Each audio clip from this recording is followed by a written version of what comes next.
Assalamualaikum warahmatullahi wabarakatuh. Halo anak-anak, bertemu lagi dengan Bu Lisna.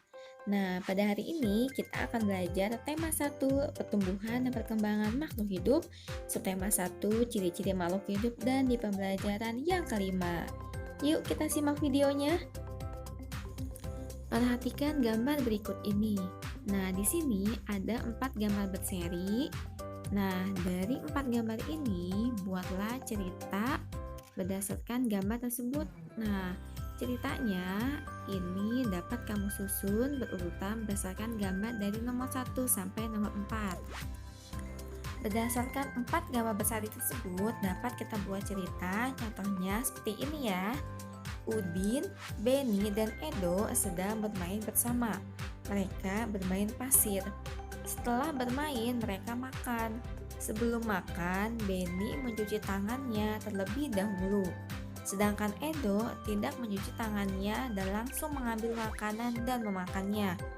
Sesaat setelah mereka makan, dengan lahapnya, Edo mulai merasakan sakit pada perutnya. Udin dan Beni lalu membawa Edo pulang dan orang tuanya membawa Edo ke rumah sakit.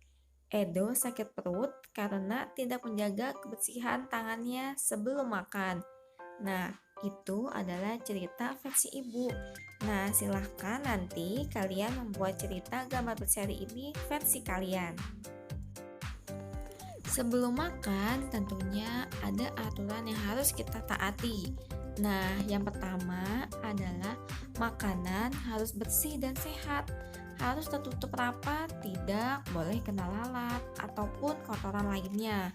Lalu, sebelum makan kita harus mencuci tangan terlebih dahulu. Pastikan tangan kamu itu bersih dari kuman. Mencuci tangan dengan menggunakan sabun.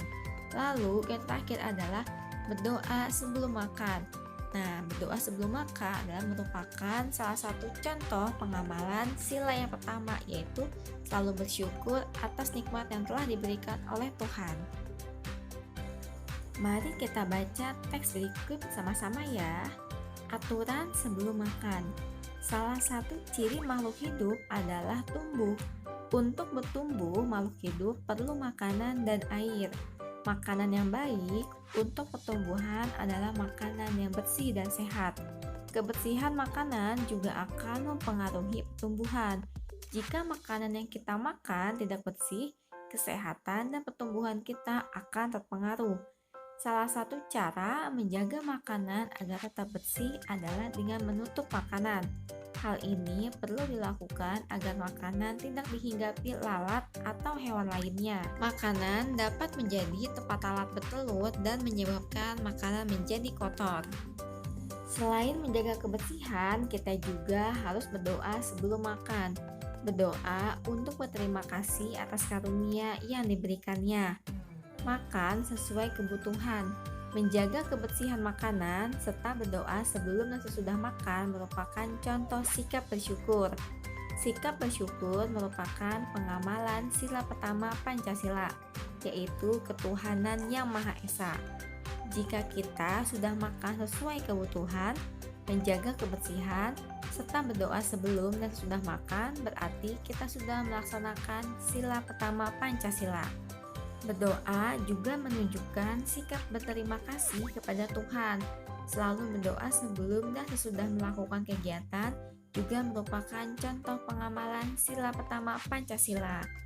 Nah, contoh lainnya adalah selalu makan makanan yang sehat dan bergizi.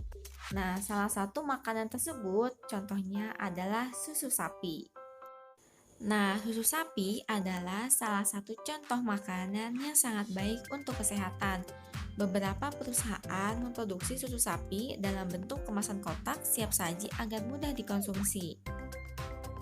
Berikut ini adalah jumlah susu kemasan kotak yang dapat dihasilkan oleh beberapa perusahaan.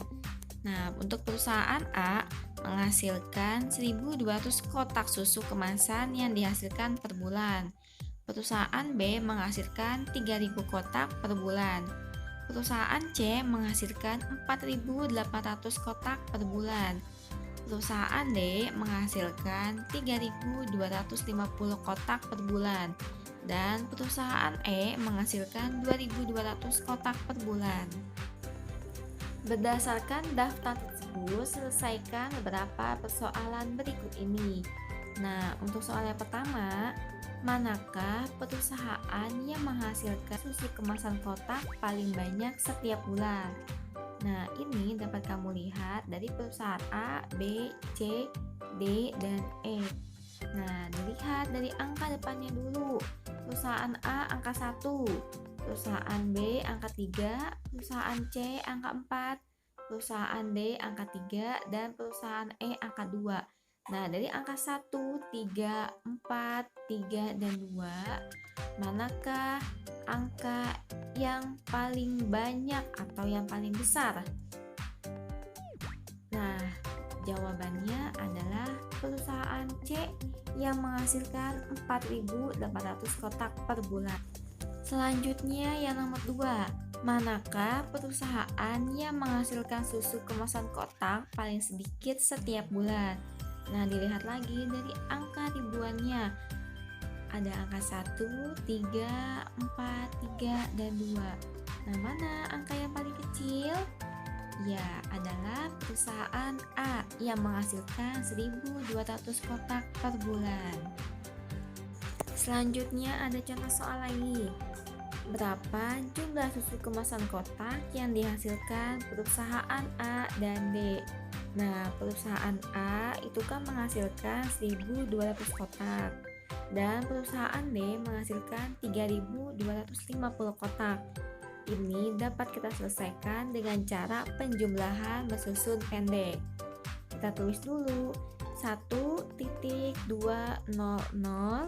yaitu 1.200, di bawahnya 3.250 atau 3.250, disusun secara sejajar, ribuan dengan ribuan, ratusan dengan ratusan, puluhan dengan puluhan, dan satuan dengan satuan. Nah, sekarang kita jumlahkan dari angka yang paling belakang dulu. 0 ditambah 0 sama dengan 0. Lalu angka puluhannya, 0 ditambah 5 sama dengan 5. Lalu angka ratusannya, 2 tambah 2 sama dengan 4. Lalu terakhir angka ribuannya, 1 ditambah 3 sama dengan 4. Jadi susu yang dihasilkan oleh perusahaan A dan D adalah 4.450 kotak. Nah, anak-anak, alhamdulillah pelajaran hari ini telah selesai. Semoga apa yang Ibu sampaikan dapat dengan mudah kalian pahami. Terima kasih, sampai bertemu lagi di pembelajaran selanjutnya. Wassalamualaikum warahmatullahi wabarakatuh.